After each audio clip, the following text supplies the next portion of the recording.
Hi guys, Hampshire Outdoors and Survival Mick here. So I don't want to reiterate over things time and time again. However, knives. So you're getting into bushcraft, wilderness, survival skills, all that sort of thing, all that good stuff. Well, one of the things you're going to consider is a knife. And UK knife law is quite restrictive, but if you're sensible about your approach and you read through the law correctly and you bear in mind at all times you've got to be consciously aware about causing distress or concern to other people. If you're approached by the authorities, you need to be open and honest, and you don't always like what they're telling you, but you have to accept that police officer is doing what he feels is right at the time. So, firstly, if you are carrying a bladed instrument in a public place in the UK, you must have a reason for carrying it. Simple, okay?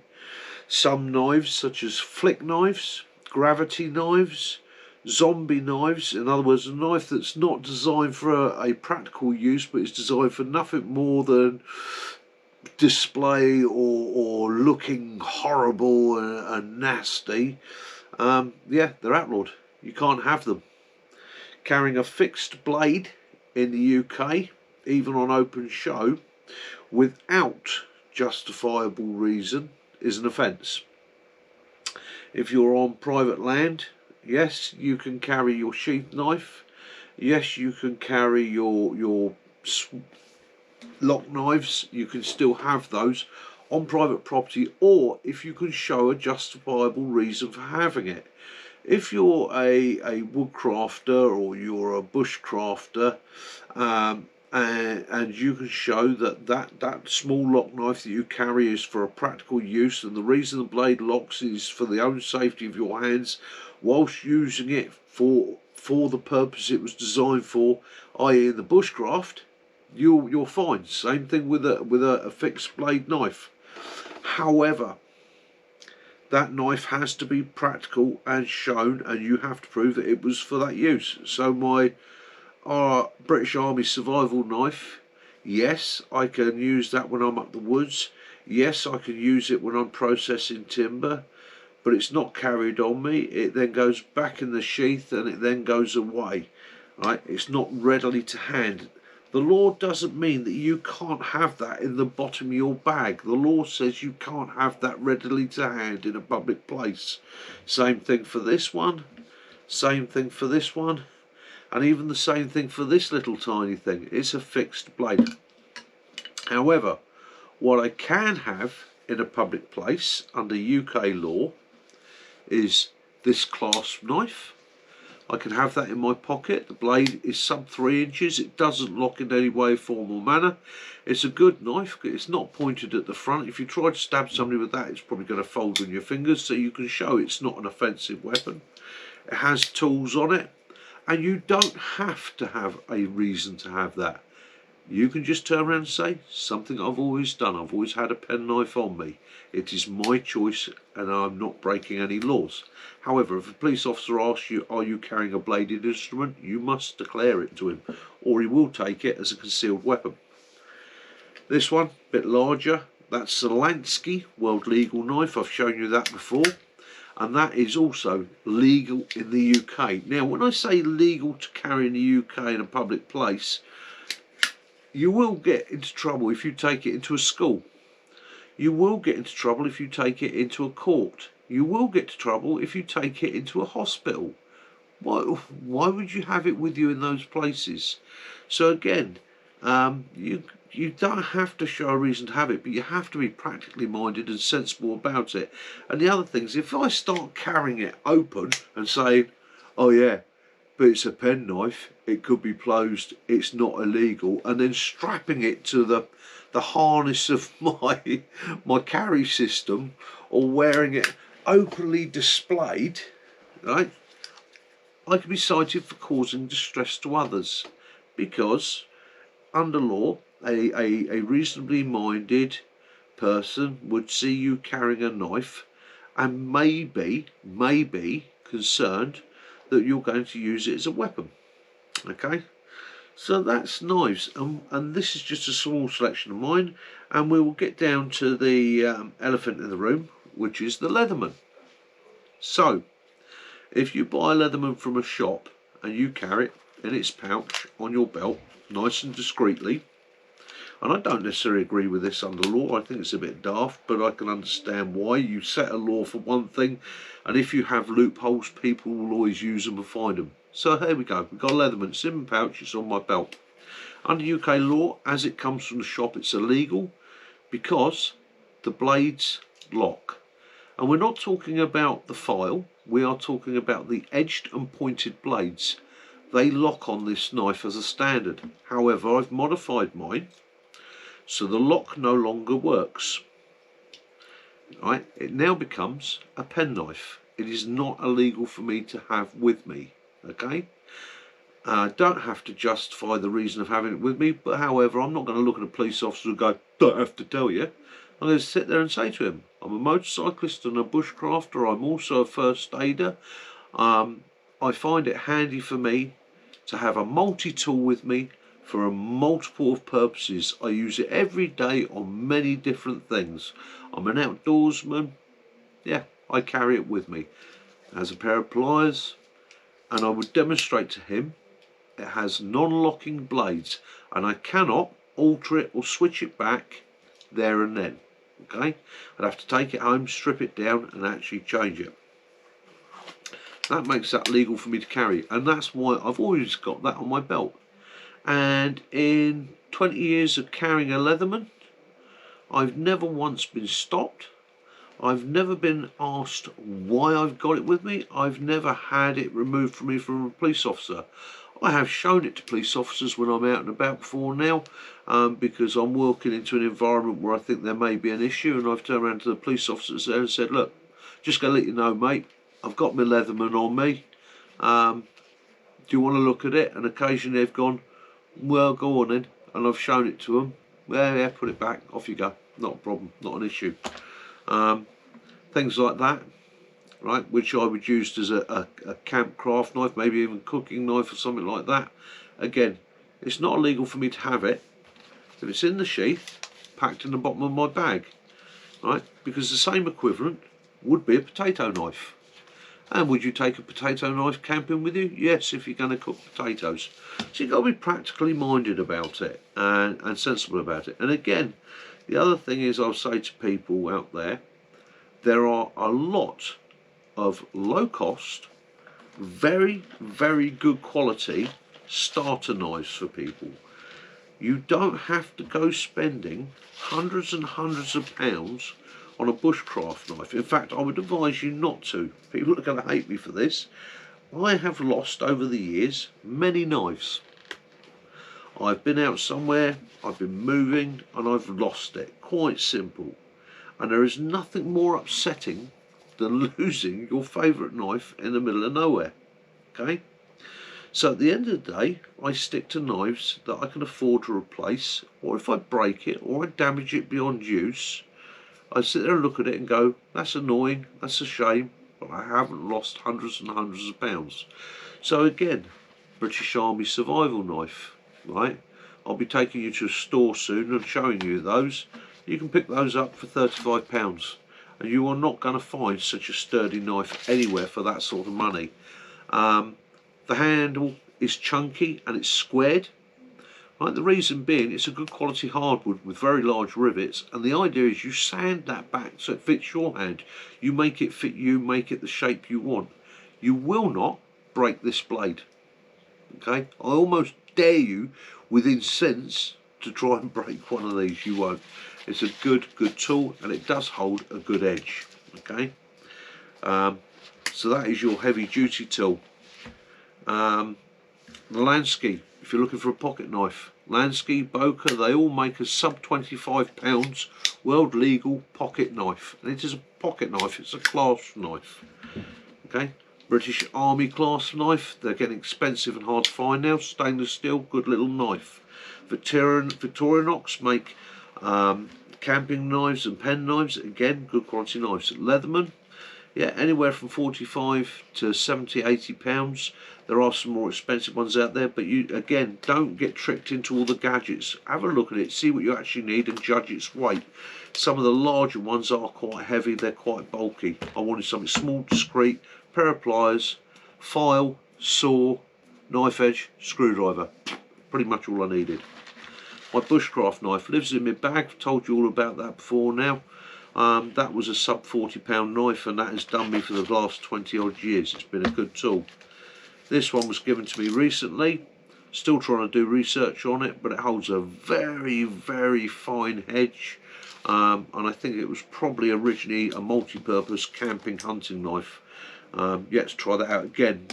If I was out and about, that would live at the bottom of my bag, not readily to hand, for use in camp and on camp, and not for walking down the street.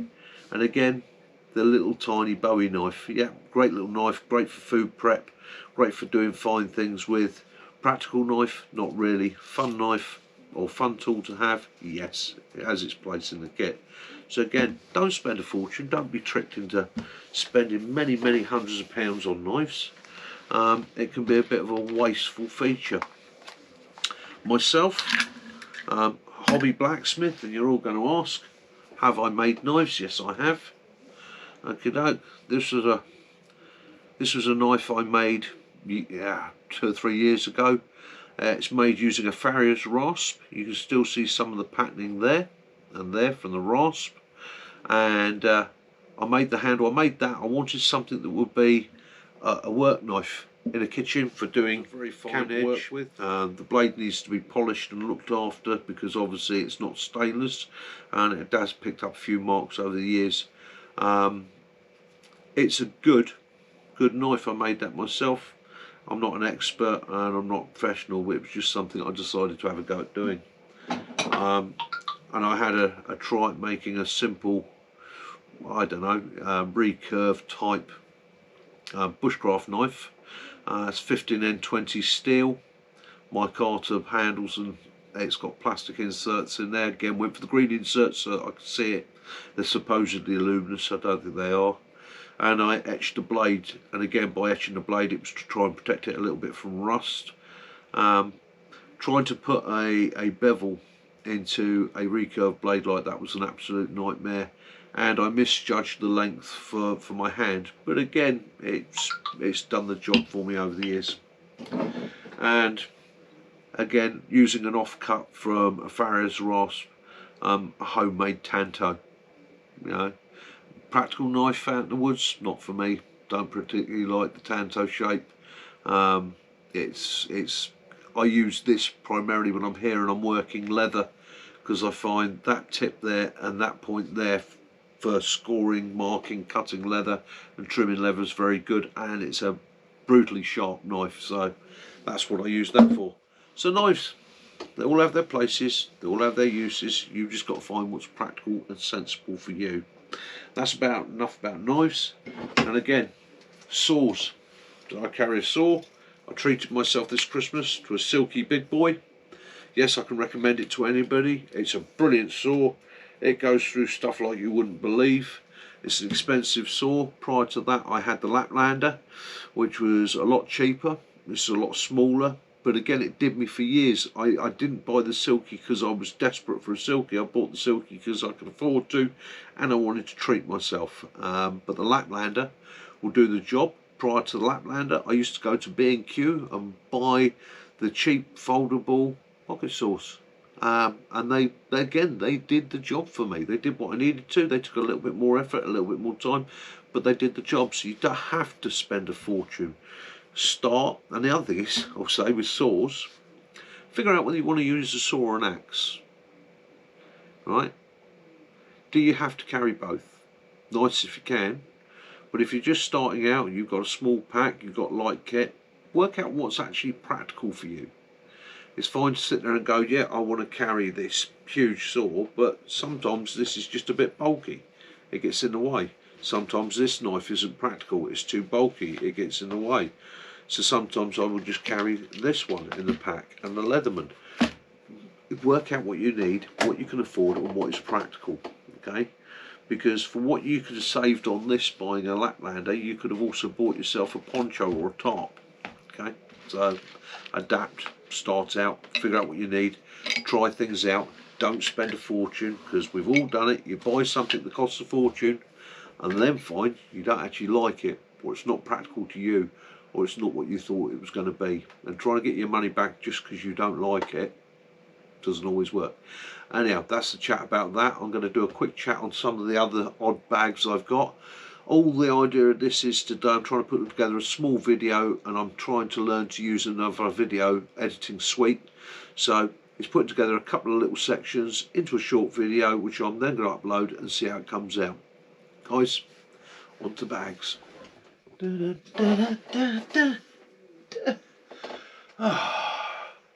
Hi guys, cheers. Right, bags. Do excuse me, I'm having a shandy, non-alcoholic. A bit thirsty. Right, so bags. Again, budget bags. So, don't have to spend a fortune on a bag. We've looked at army surplus bags, which I'll recommend to anybody. Yes, there are people saying to me, oh yeah, but it looks military and you could be accused of being a Walter. No, you're not. You've bought a cheap, efficient, budget bag.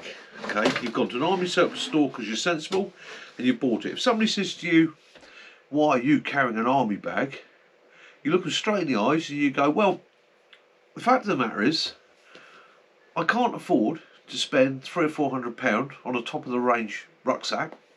However, I could afford to go to the army surplus store and buy the equivalent military sack second hand in brilliant condition for X amount of pounds.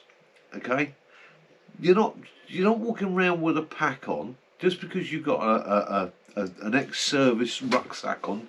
Doesn't mean you'll say, no, look at me, I'm ex-22 or I'm an ex-para or an ex-marine or whatever. You're just saying that you've got the common sense to go and buy a sensible, good quality, hard-wearing, good condition bag at a budget. Okay? Simple as that. A couple of people have said to me, oh, you worry about it because I look like a Walter.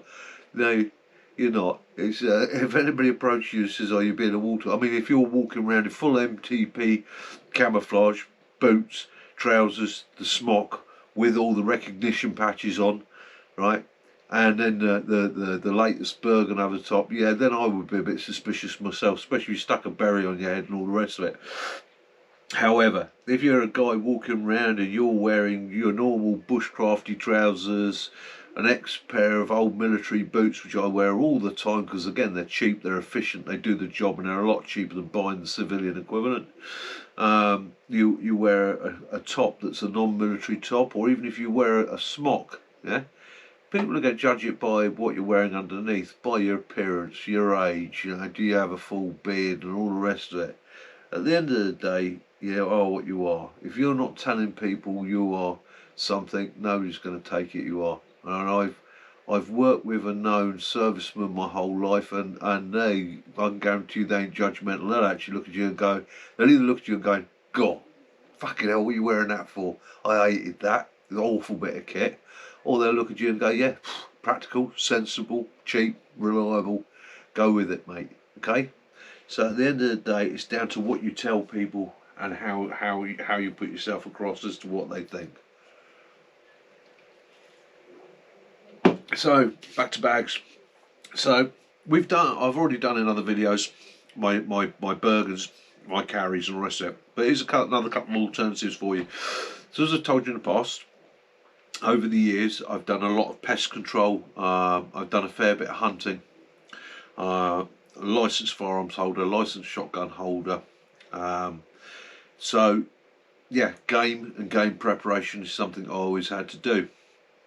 And over the years, when I first started out, I just literally had a canvas bag like a lot of guys do. And as I got more proficient and I was bringing home more game and having to prepare and care for more game, I needed to up what I was doing. And I went online and I found through a recommendation from a friend of mine that does deer management, the Czechoslovakian day sack, or Czechoslovakian army bag. Now these believe it or not, I've paid about £6 for this. Okay. Now, as a Bergen or a day carry, I wouldn't say it's particularly efficient. The straps are quite thin. Okay. But it's something you can sling over your shoulder and it rolls up to almost nothing. But the bonus with this bag, from a hunter's point of view, or somebody that wants to store things in their car that could get manky, like welly boots or walking boots and things like that, these bags are 100% waterproof. It is a nylon coated in plastic. Okay, it has a large opening, it has a couple of pockets in there, and if you're collecting game, be it rabbits, venison, birds, you don't want these things once you've prepped them, once you've dealt with them, once you've say euthanized them, yeah, obviously killing them. But you don't want it then coming into contact with dirt. You don't want it coming into contact with contaminants and that. You might not want the blood and the gore getting inside your car, getting on clothing. And these bags are absolutely ideal for that. One of the other nice things is if you lay the bag out, this front flap comes all the way to the base. And when I was preparing rabbits, it was always handy that I could open it out, do the rabbit preparation on there, lay my rabbits out, check them, make sure I was happy, drop them in the bag and carry them away. And because it's plastic, you've just got to be aware of one little thing, and that's obviously sweating. But the bonus was when I got home and everything was put away, I could take this outside, drop a Milton fluid, bucket of hot water, give it a really good scrub out, hang it up, rinse it out, dry it. There wasn't a trace left on it, it wiped away. Once it was dry, roll it up and it folds to almost nothing, has next to no weight, pack it away. I have a friend that does a lot of hunting and he assures me that he's been able to process a small roe deer and get that pretty much in the bag with just the tips of the legs poking out and hoik it away. I know somebody else that again has told me that he's regularly taken home a muntjac in one of these. So again, good bit of kit. They're on the internet, you can find them on eBay, you can find them on all sorts of the military surplus stores. Czechoslovakian, I don't know whether it's called a rucksack or a day bag or what, it was that long ago that I got it, but it is a Czechoslovakian bag. I expect the Poles and the Romanians made them as well or had them issued. Good bit of kit for game collection. Or, as I said, putting wet kit in, anything you don't want to contaminate anything else, muddy boots, so on and so on, and it just wipes down. And another one I'd like to talk about, which is a great little bag, and again, cheap. You can find these online, and this is the Belgian day sack or day pack. Sorry, not Belgian, Dutch. Right, my mistake. It's a Dutch day pack, stroke Bergen. Very similar, I believe, to the old Northern Ireland day pack or patrol pack. These are again pennies to buy. I think this one again was about £8. It's a simple system. Its main pack is probably 20 litres, and you can probably add another 10 litres on with the side pouches. Each one of those will take one of my Nalgene bottles. I can get a basic brew kit in there, tarp, so I can put a little stove in there, a tarp, probably a small summer weight sleeping bag if I wanted to. I could strap a roll mat underneath, a day or so's food, or if I'm just going out for a walk for the day, again it's ideal. Poncho in there, brew kit in there, first aid kit in there, sealed down, a couple of litres of water. It's a lightweight bag, or lightweight, it's a light bag for what it is. It's a lot lighter than the medic's bag, it's a lot lighter than the full-size Bergen. It's got reasonably good straps, they are comfortable, okay, and it's a nice piece of Nice piece of cheap, sturdy equipment. It's made of a very heavy-duty Cordura, and what you see in the hood, there's a small pocket. Comes in handy, but I've just noticed it has an ISN number. And for those of you who don't know, an ISN number is a NATO stock number. Okay.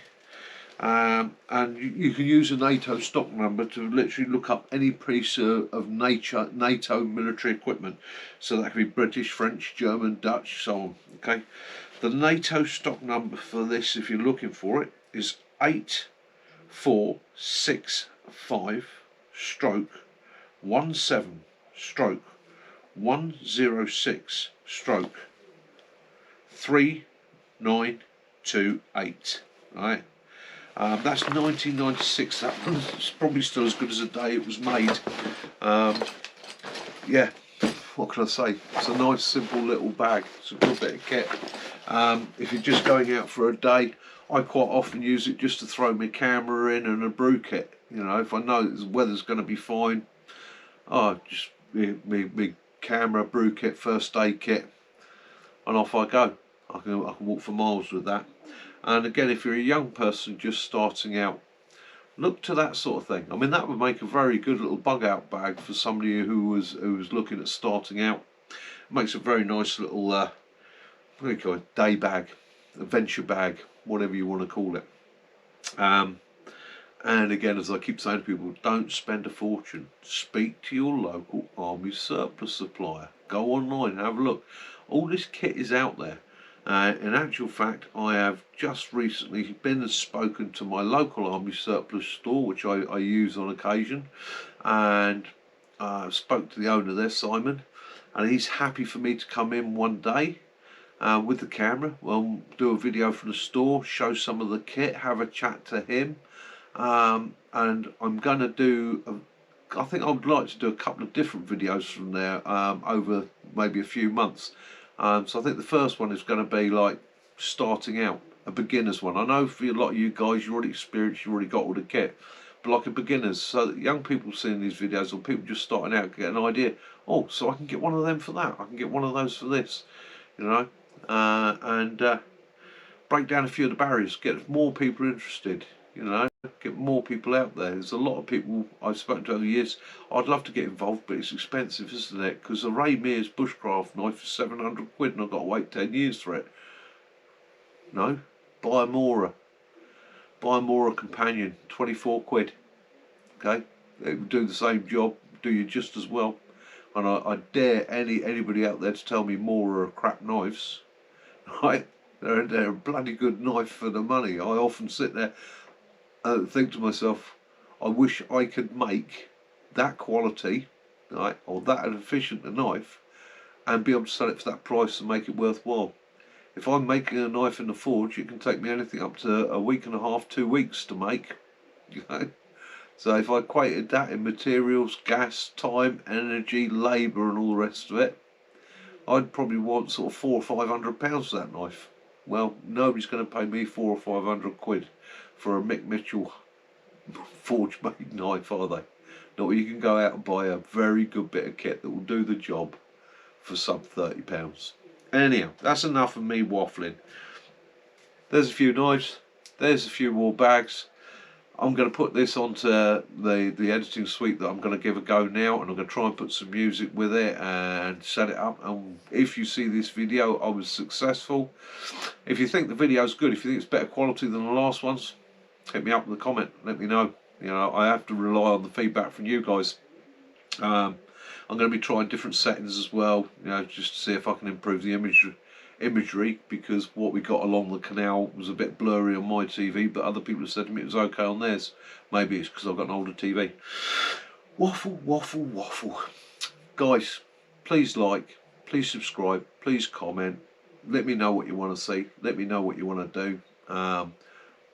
Ain't gonna be long now. We've got the bush camp coming up, so those of you who want to come up for that, brilliant, excellent. Yeah, be good, guys. Take it easy, have fun, look after yourselves, right? Love those you do, forgive those you don't. Take it easy. Peace and light. Mickey out.